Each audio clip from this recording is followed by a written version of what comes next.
when it comes to representing the voice of our sector and the change that needs to happen to external stakeholders.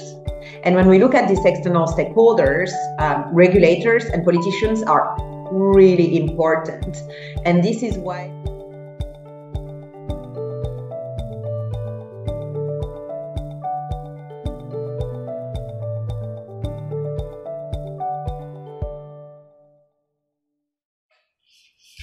Hi everyone, welcome to the Actionable ESG Talks series brought to you by AKFI Actionable Knowledge Foundational Institute, the world's first nonprofit industry association committed to bridging the gap between ESG sustainability and digital transformation. My name is Isabella. I am the co-host here with Manuel, another co-host, and our special guest today, Delphine. Welcome, Delphine. Thanks for taking the time. Thank you for having me, Isabella and Manuel. It's an absolute pleasure. Happy to see you, Delphine. And thanks to this talk series, we get to connect with great minds from the world to together discuss the current state and the future state of sustainability, ESG, and digital transformation.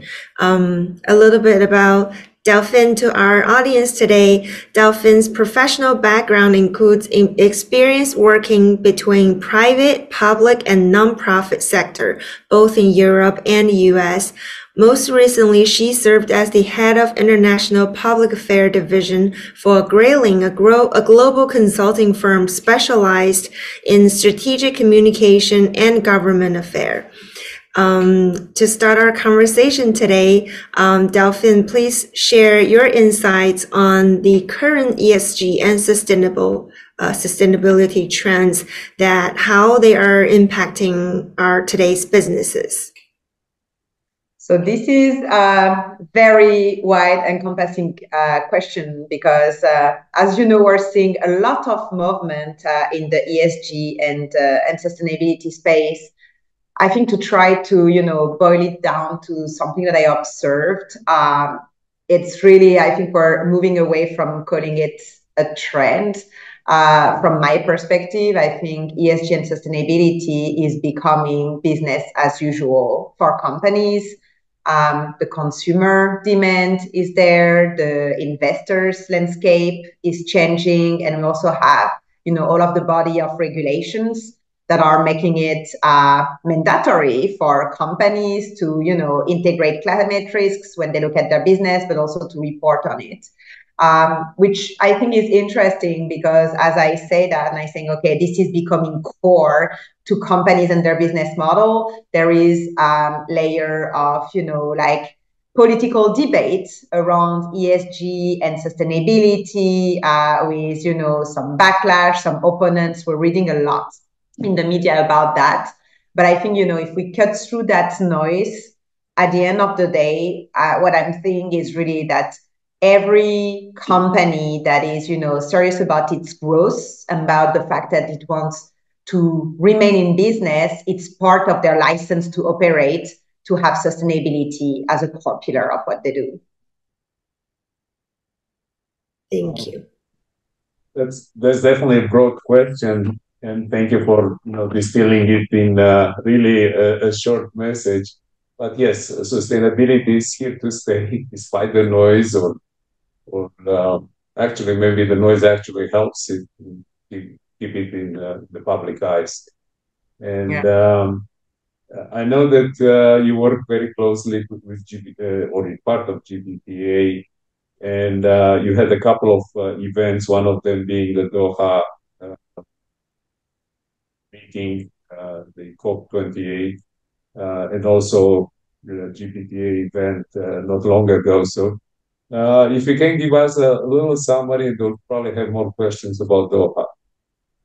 Yes, it was actually in Dubai, Emmanuel, that the talks happen, but yeah, this region of the world. So maybe for our audience, it would be useful to, understand a bit more about what GBTA does and who we are.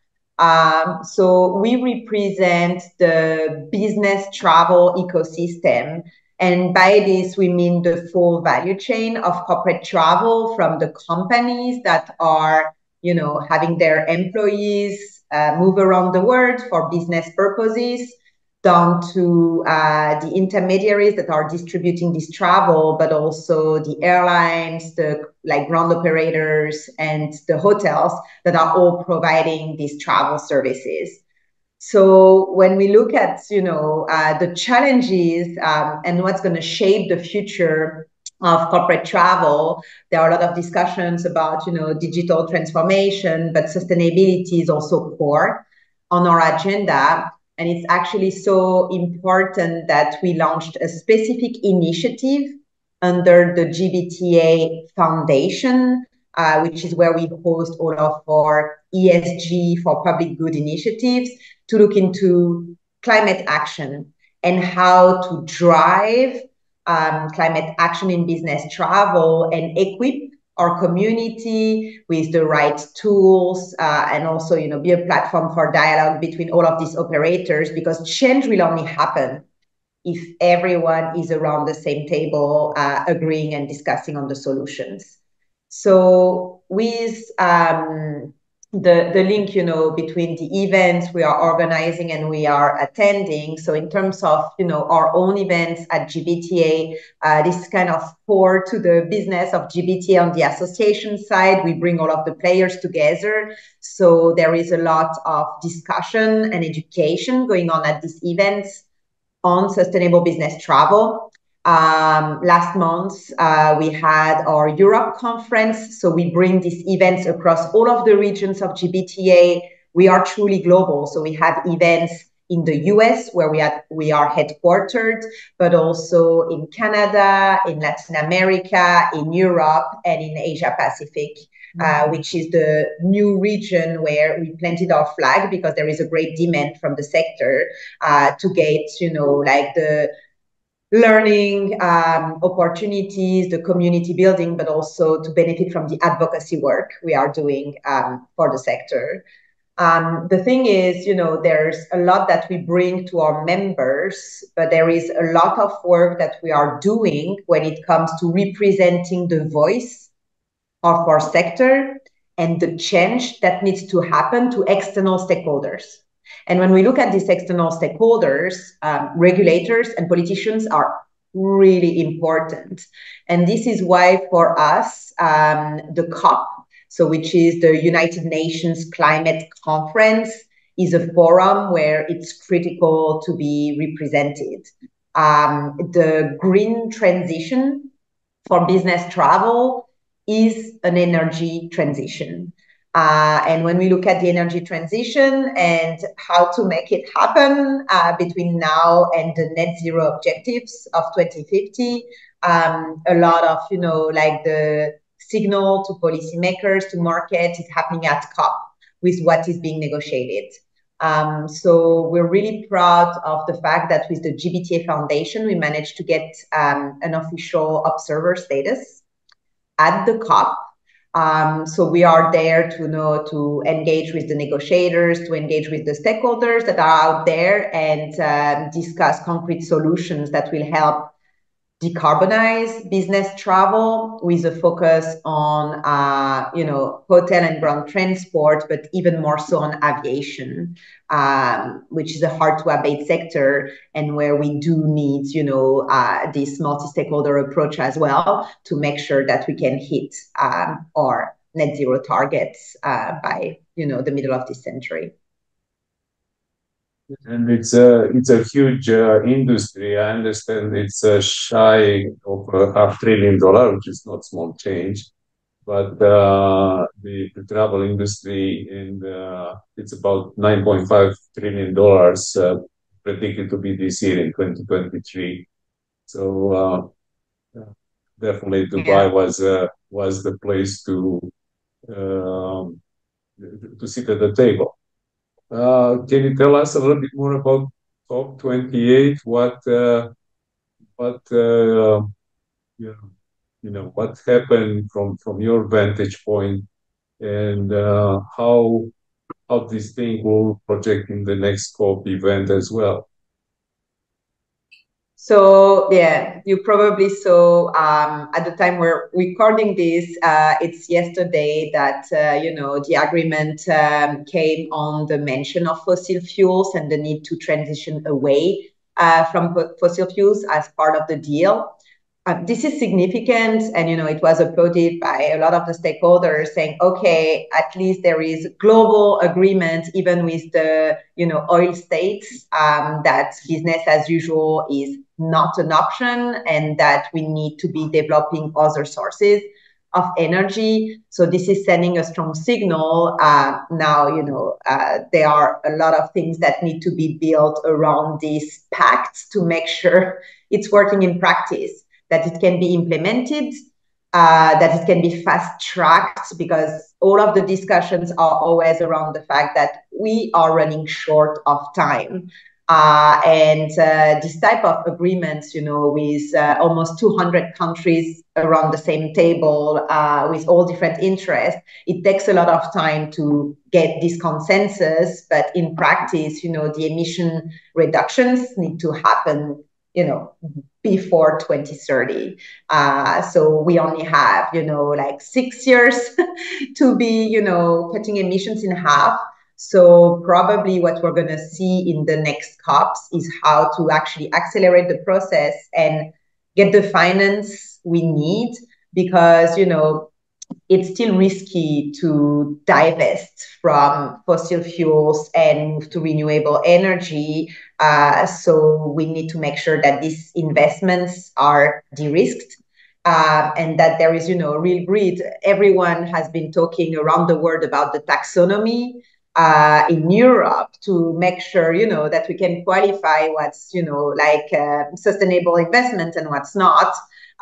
We need the investors community to start moving along these lines. We also need regulations that start, incentivizing much more of renewable energy and stop subsidizing fossil fuels, which is still happening in many regions of the world.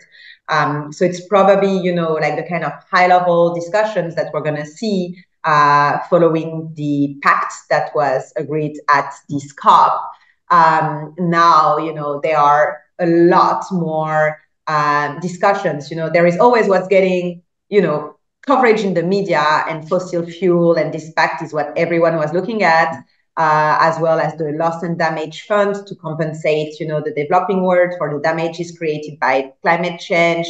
Methane reduction is something, that is really critical to be making sure that we curb emissions in the short term. That's the biggest opportunity. So, I think we're starting to get our ducks lined in a row when it comes to these big, economic and societal shifts that need to happen. But, for our sector specifically, when we look at business travel, there are a lot of things that need to happen outside of COPs, in between COPs, with dialogue with the industry and the governments. COP is only, the tip of the iceberg of everything that needs to change and happen to finally see, the right type of trend in terms of emission reductions.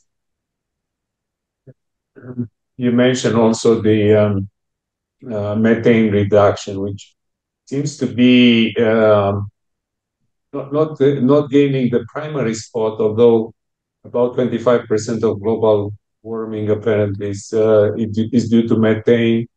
And also, I think, is the easier to fix problem than carbon emissions, because a lot of it's can be captured or recaptured in different industries. Yeah, and the big focus, so it's kind of outside of the travel sector, but it's on, methane from oil and gas and methane from agriculture. Methane from agriculture is a very political topic, at least from what I've seen. But, when we look at methane from oil and gas, we're also thinking that we want to move away from fossil fuels. So at the end of the day, these methane emissions will disappear, but it was still extremely important, acknowledging that fossil fuel production is still happening in large amounts around the world, to make sure that, these leaks are stopped, that this methane is captured, because we're going to see, as you said, like this 25% of emissions coming down quite drastically. Very interesting. And I think, in the background, there is always the question of technology and how technology can play a positive role, maybe a dominant role even in getting us to reduce the carbon footprint, the greenhouse gases. Any discussions on technologies? I know it's one of the United Nations objectives for sustainability as well. Yeah, so technology is absolutely essential, but we cannot rely only on technology. What I mean by that, so if we mean, technology is carbon capture and storage, but when we look at, technological progress for travel and air transport specifically, it means new types of innovation for aircrafts, for fuels, and these technological progress and these innovations and breakthrough, they're happening. And we are seeing it. The issue is how to make it commercially viable. And there, this is where we need to move from just a pure technology approach where, we're getting investors for startups to a systems approach when, it's about making sure that these technologies are available at scale, that they do not have any unintended effects, because, everything is a butterfly effect. Everything is interlinked. And we also need, like the infrastructure. When we talk about fuels and clean fuels for aviation, we're seeing great innovation, like, taking carbon out of the atmosphere and turning it in a carbon negative fuel for aviation. This is great, but how do you distribute this fuel? Where is the infrastructure at the airports level? How do you make sure that it's available at all of the airports around the world without having to ship it from country to country, which emits emissions? So it really requires the system-wide approach between energy providers, infrastructure, the finance community, like the travel and transport sector, and also this global picture when we need to make sure that also regions around the world start moving at the same pace. Because we're also seeing a lot of this, like technological innovation, again, in developed countries, in North America, in Europe. But it's very important to have this, happen in the developing world as well, because it also brings economic opportunities for them. And it's the entire, concept behind the just transition that, like the entire world needs to, benefit and for sure not be left behind that great transition. And I'll switch shortly to Isabella also, and maybe a discussion around AI, which is pretty much in front and center in the media and people's minds. But before that, technology in the hotel industry, we had a number of people before you join us, and thank you again. To talk about the hotel industry and the sustainability in the hotel industry, which is, I don't think it's a small piece. Do you have an insight on that as well? And technology in hotels.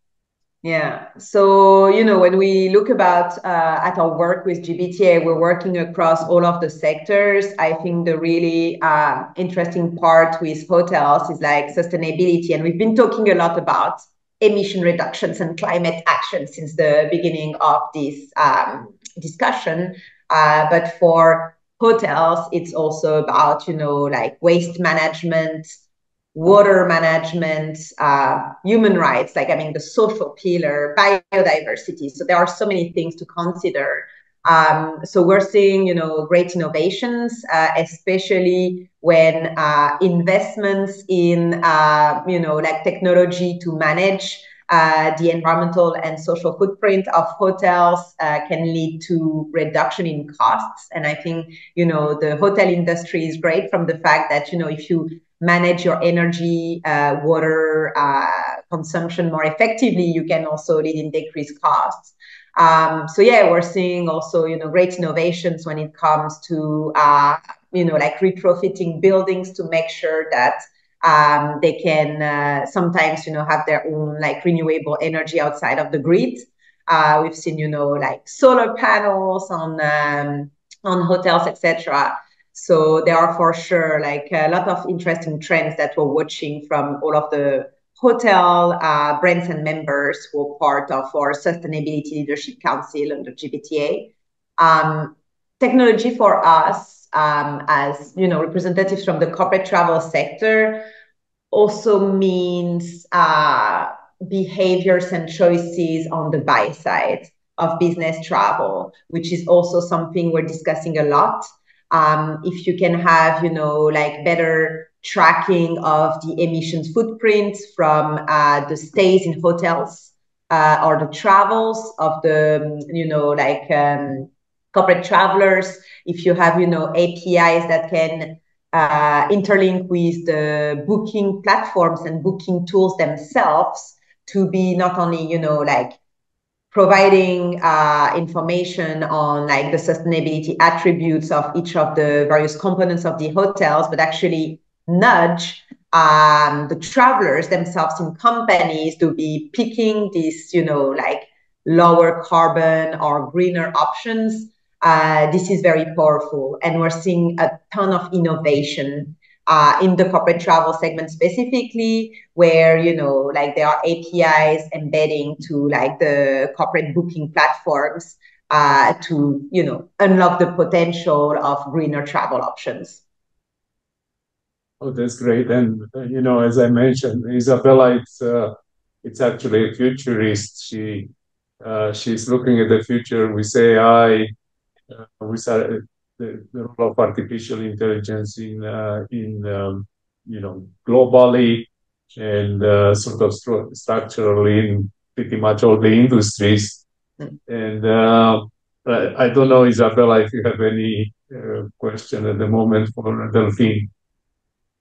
No, I'm enjoying listening. Let's continue the conversation, Delphine. I know you have a lot to share with us today. So, thank you, Isabella. It's you already covered actually how the sustainability is impacting the travel policies and how they become practically embedded in the policies. But you have a almost unique position where, let's say, you have a magic wand. You can get the changes you want to do. What will be your picks, maybe top 3 picks for reduce the environmental impact of the business travel?